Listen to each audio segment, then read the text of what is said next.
Donc Lydiane, bonjour, tu es neuroradiologue ici au CRCCEP de Nice.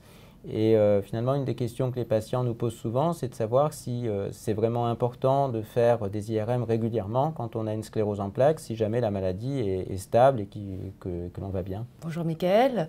Alors effectivement, c'est une question intéressante que également les patients nous posent à nous radiologues.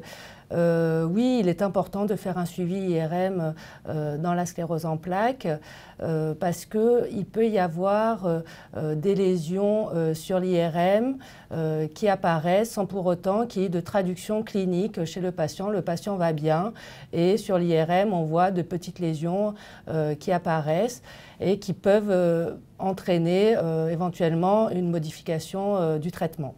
Donc c'est vrai que c'est de plus en plus important puisque maintenant on a quand même beaucoup plus de traitements à disposition et ça permet donc parfois de trouver un traitement qui va être plus efficace.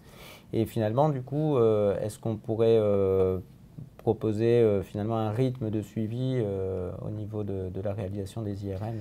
Alors ça dépend déjà de l'activité de la maladie du patient, également du type de traitement qu'il reçoit.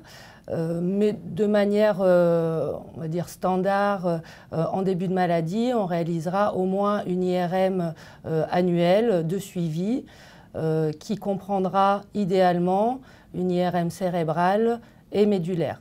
L'IRM médulaire, c'est vrai qu'on a parfois un petit peu plus de mal à l'obtenir, à la réaliser.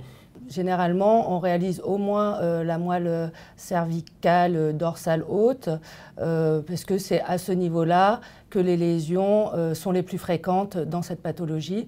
Donc, on peut idéalement réaliser au moins la moelle cervicale. Très bien, merci Lydiane. Je t'en prie.